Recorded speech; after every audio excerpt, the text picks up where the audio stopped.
Hello friends, welcome back to my channel, or welcome if you are new. I'm Jenny and this is our Houston Smith home. So today we're going to be doing a little bit different video than I usually do.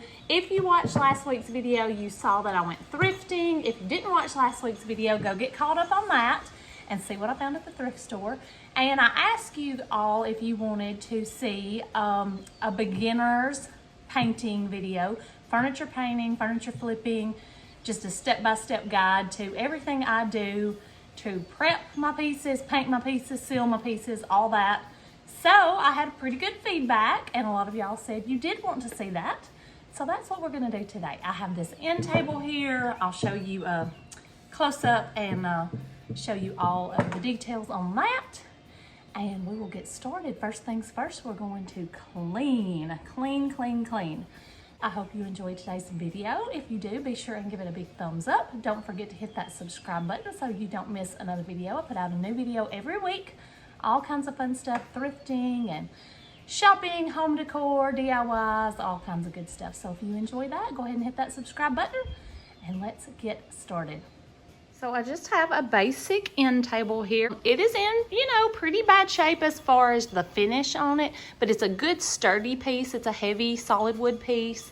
And so I feel like this will be a really nice end table once we get it done. But I just wanted to show you a little close up of the piece. Okay, so I'm ready to clean the piece. This was bought at a thrift store, so I don't know where it came from, who it belonged to, where it's been sitting. I don't know anything about it. And I will be flipping this piece to sell, so I'm going to clean it extremely well. So I do a couple of different types of cleaners, and I'm going to show you what I do. Now, if you just brought a piece in from your own home and you're going to paint it, it's very important to clean it, even if it's spotless. It's very important to clean it and get any grease or oils or anything like that off of the piece before you try to paint, so you have a good surface to adhere to. I have a little buddy over here. You can't see him probably, but go. But anyway, he wants to shake hands. But anyway, I'm going to show you what I do to a piece that I get from a thrift store, a yard sale, auction, somewhere that I don't know where it came from. So I start out with just vacuuming the whole piece inside and out. I'll turn it upside down. I'll do all that. Then I make up my own cleaner. I just keep it in this little bottle here. I did about half vinegar and the other half water, and then just a squirt of Dawn dish soap. And I'm gonna spray the whole thing down with that and clean it really well. And then I go in, this is my favorite cleaner. This is my favorite cleaner to use for a degreaser. Excuse me. Crud Cutter. And this is a good degreaser, and it's just really good to get in all these little cracks, lots of buildup over time, furniture polish, just build up over time. You never know what might be on there. So this is really good to get you a nice clean surface to, for your paint to adhere to. So I love to use this. And then always, whatever you clean it with, a lot of people just use, instead of this for a degreaser, just simply Dawn and warm water. Go. Dawn and warm water, that will work, cut the grease, but always, whatever you clean with, go back in with just some plain, clear water. I like to use hot water, and I like to use microfiber cloths, and just rinse everything off really good. So I'll show you how I do all that.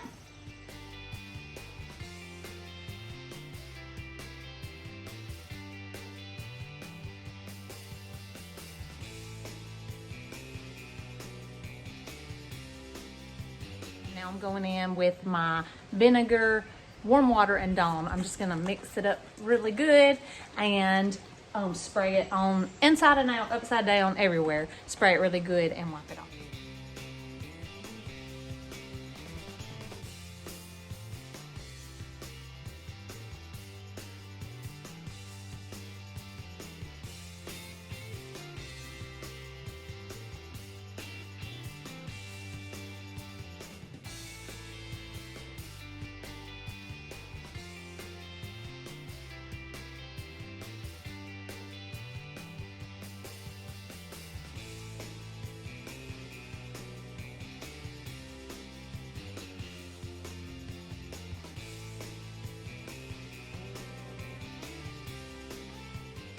Okay, time for the crud cutter or whatever degreaser that you want to use. This is what I'm going to use today. Same process, spraying the whole piece down. Now this time I'm not going to go underneath the underside. I'm only going to be cleaning what I'm going to be painting with this because I've already cleaned everything else well, so I'm not going to turn it upside down and do that again.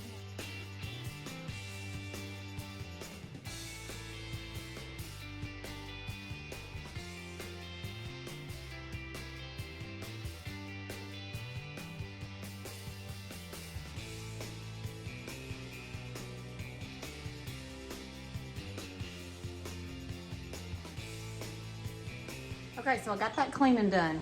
This was an exceptionally dirty piece. This was a white washcloth when I started. So, and also I think some of the existing finish is coming off. So that tells me I'm gonna need to prime this piece with a shellac-based primer. So I'll show you what I use for that. Because if you're gonna paint over this with a lighter color, sometimes those tannins can bleed through your color even after you get it painted, maybe when you top coat it, or even after it sits for a couple days, you'll start seeing some of this yellow, brown color seeping through your white paint. So you do not want that to happen. I learned that the hard way. So I have a gallon now of the shellac-based Ben primer, and I'm about to rinse it all off with plain water. Like I said, you always want to rinse off your soap residue with just plain water, even after you clean the piece. This was a lot dirtier than I thought. I got a lot off. This was after the vinegar and Dawn solution. So that shows you how much the crud cutter gets off.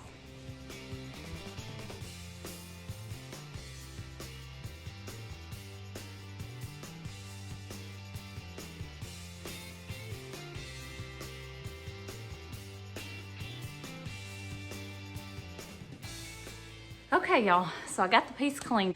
That is just such an important step. This piece was quite a bit dirtier than I expected.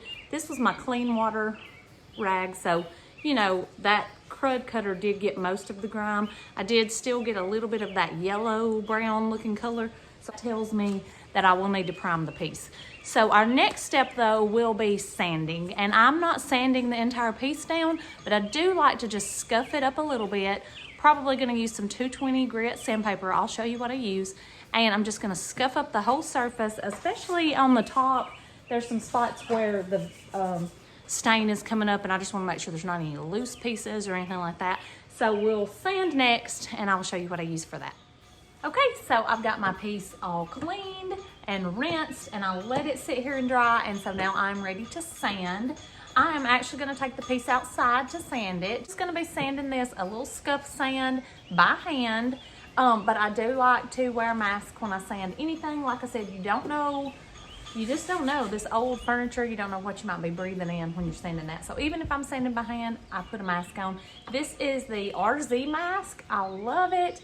Tie-dye happened to be on sale the day that I purchased this, and I really do like it. But it comes with filters that you can replace, and it's very comfortable, more comfortable than like a big respirator. But I feel like if you're doing this a lot, you really need to protect your lungs. If you're not doing it a lot, you can probably just put on a dust mask or N95 or whatever, but still protect yourself.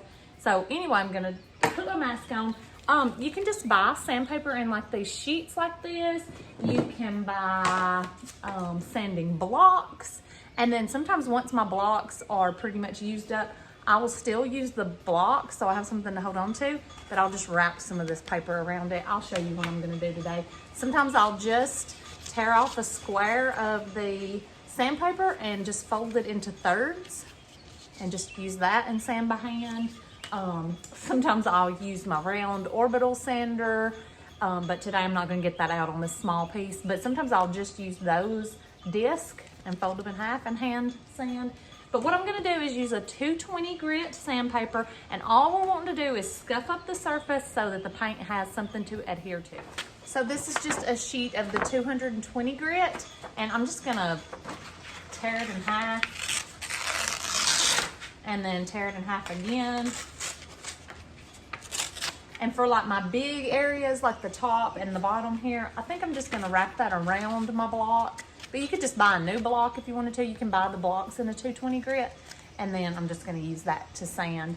And then what I'll do when I get to some of these little details around the edges and where there's little nooks and crannies, I'll just take the paper off and just kind of get in those cracks. So I'm gonna take this outside and get that done. Here, I'm just gonna lightly start scuffing it up and I'm just gonna go in the direction of the wood grain. So I'm just gonna do that all over the top, all over this bottom shelf, and then I'll just start going around the legs and the edges. If I see any areas where the finish is coming off, I'll make sure I get those good to where there's not gonna be any loose pieces coming up.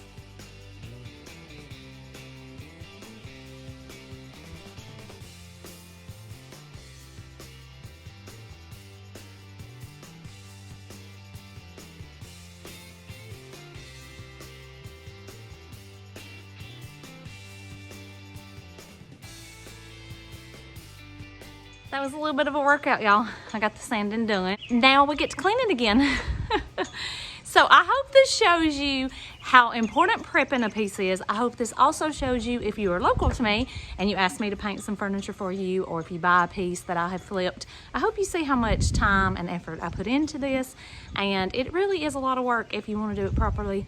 Anyway, I hope that maybe that's showing you that. So we've sanded. Now would be the time if you had any repairs you needed to make or needed to put any wood filler or anything like that in. I would do that after I clean the dust off. So I'm just gonna take my vacuum cleaner and kind of suck up all the dust that I've made sanding, and then I'm just going to wipe over the whole piece with a damp cloth, let it dry, and then I'll show you what we're gonna prime it with.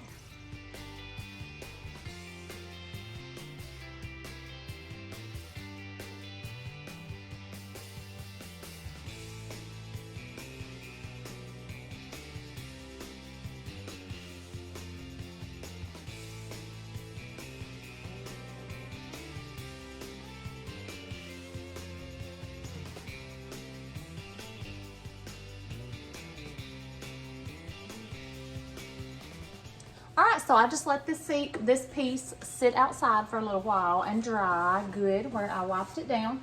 And so we're ready to prime. If you were gonna paint this a dark color, you probably would be fine not priming. And you might be okay not priming with the lighter color, but I've just been burned so many times that I almost prime every piece that I paint. What I like to do is sit my piece up off the ground on something. So I just have some little pieces of scrap wood. You can see I've used these many times. I'm just going to put 4 of them under each of the feet just to get it off the ground a little bit so I can get around the bottom of the feet really well. You can buy these little triangle things. You can actually buy them that are made for that, but I just use these and they work great. The primer that I'm going to be using, it's the Zinsser Ben primer, and it's the shellac based primer. That's what you need to prevent any bleed through, any stains from bleeding through and coming through your white paint. This will seal the stains in and the tannins in, and it will not let them come through. So this is an awesome primer. It's very strong. It's shellac based. I always paint with it with my garage door open, and I always also use my mask when I paint with that. Now this is not clean up with water and soap. This is clean up with, I think, denatured alcohol. So I don't like to mess with any cleanup on that. So I just kind of buy like a really cheap brush, and then I will just save it in a Ziploc bag. And I just write on there what it is, and I put it in the fridge, and I will use this for several projects. And then once it gets kind of gunky and nasty, I just throw it away and I just use another cheap brush. So that's what I do. So I'm gonna get this opened up, I'm gonna stir it up good, and we're gonna go ahead and get a coat on the whole piece. And I just look at my directions on any of the paint that I use as far as how long to let it dry. I think this one says it dries to the touch in about 15 minutes, and you can top coat it in 45 minutes. So it's really quick.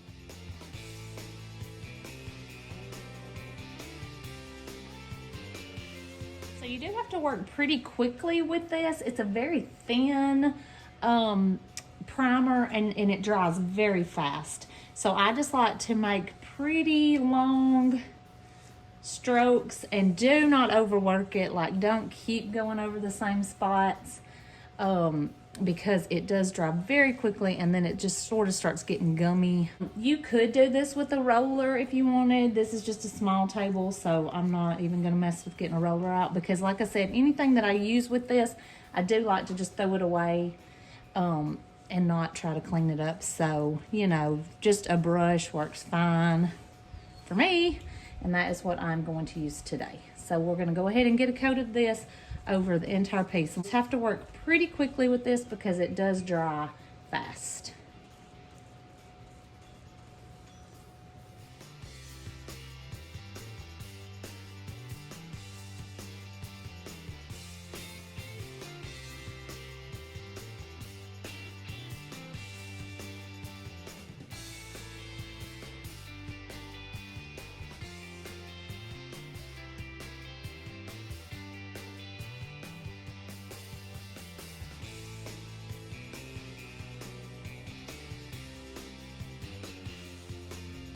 coat of primer on. Once you do that, don't worry, the primer coat's not gonna look good, so it's, you know, it's just not gonna look good. So don't worry about all those brush strokes and all that, because once you put your paint on, it's gonna look fine.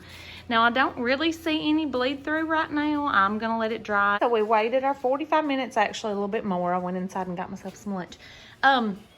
It looks fine. I don't see any spots that have bleed through. By bleed through, what I mean is you would see a stain, like a little circle, or you would see a stain coming through that white. You'd see like a little bit of a tan color, or sometimes it's a red color or pink. So you would see that already, especially in this good sunlight. And I don't see anything coming through, so I don't think I need a second coat. I'm gonna show you what kind of paint I am going to be using. The Fusion Mineral Paint. And I'm going to use the color Eucalyptus. This is a gorgeous color. I painted one piece with this, and I've been dying to paint something else with it. So I decided I'm going to use it on this table today. It is so pretty. It's a really neutral, I mean, it is a green undertone, but I would still call it a neutral. It's a green-gray undertone. It's really pretty. And these are my favorite brushes to use. I get these at Home Depot. It's just the Wooster shortcut. It's the little short handle. And I always keep some of these on hand. They're only like $5. And I get several uses out of one. So that's what I like to paint with. And sometimes I will paint with this. This was an investment brush here. Stallmeister brush. And I actually got it. They sell it with the Fusion Mineral Paint. So I got it at the same place where I bought that. I think it was like $15 maybe. And I do like it for kind of... in little details, like around the legs of furniture, if you have like rounded furniture, stuff like that, I like to use it. And so I might use that today on my legs, I'm not really sure. But this is my favorite brush, and that's what I use for almost everything. And I don't do a lot of rolling. I prefer to just brush. That's just personal preference. You can roll this paint, but I usually just brush it all. And the Fusion Mineral Paint, if you're local to me, I buy mine at the Homestead Mercantile in Florence. And they have just about all of the colors and everything for you. So what I'm going to do is I will mix this up with a stir stick. I'm going to mix it up and we will get started painting.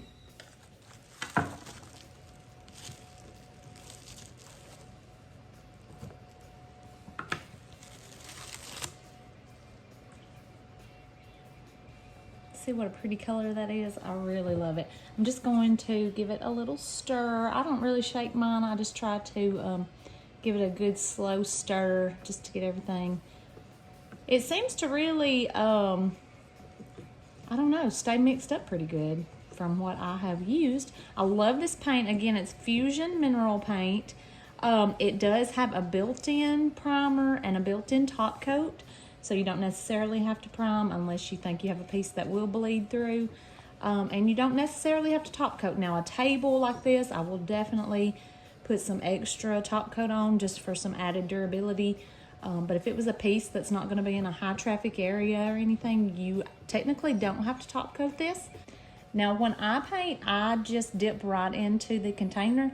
But this is kind of a smaller container. And so the mouth of it isn't that big.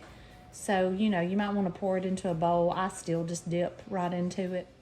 So this paint is what they call self-leveling. So it, you know, is supposed to kind of eliminate brush strokes, but, and it's similar to the primer where I said that you need to work kind of quickly, but it does have a little bit more time, but you don't want to overwork it. So my suggestion is just get your paint on there and don't put too much. I like to, I would rather do a couple of thin coats as to put a big thick coat, because sometimes it doesn't really dry all that evenly. And so that's my suggestion, is thinner coats. Even if you have to do more coats, I think it dries better and looks better. But once you get it all the way across, then just do one good stripe all the way across and then leave it alone, and then move on to your next section. Because if you just keep on working it, it's really worse than if you just leave it alone. And you can kind of correct it with your next coat. And if you need to just sand or anything like that, you can. because if you just keep going over it, it really makes your brush strokes show up more than if you just leave it alone. So I'm gonna go ahead and get a coat over the whole piece, and I will go ahead and just speed up that part. Kind of overlap your strips here, and that way you're keeping that wet edge. You're not letting anything dry in between. So just kind of go from side to side, just like that.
Okay, here she is with one coat. It already looks good, y'all. I love this. I love this color.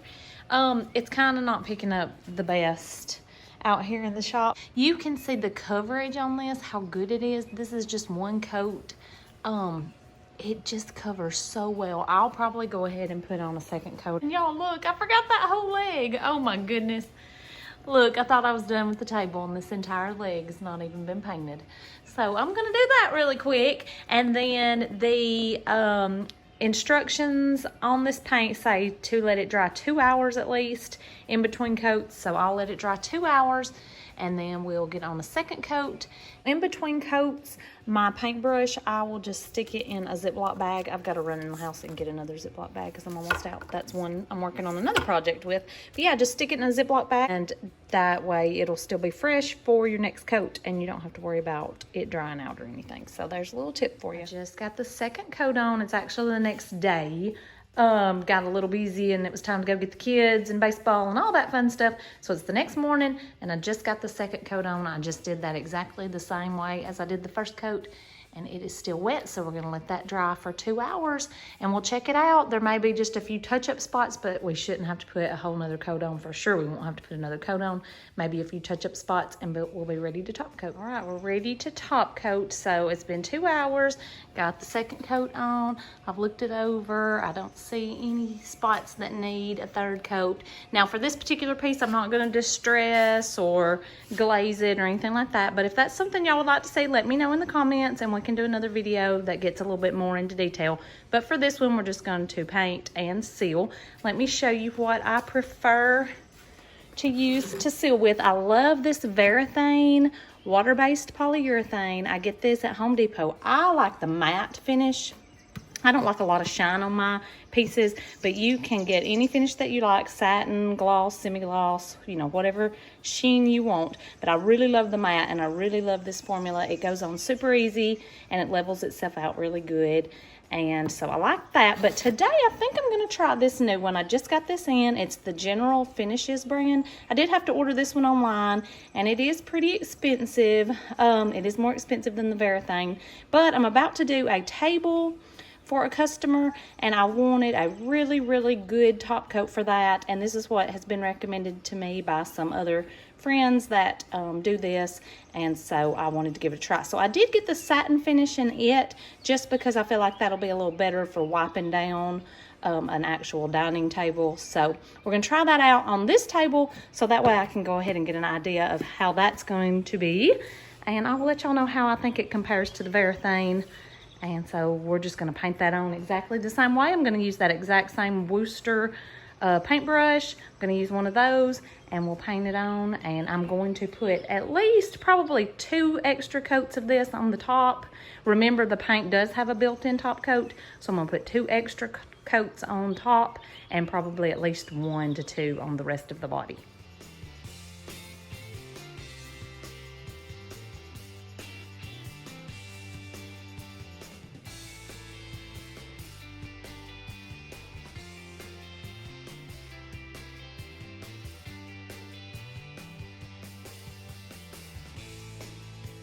Got a coat of the General Finishes top coat on there.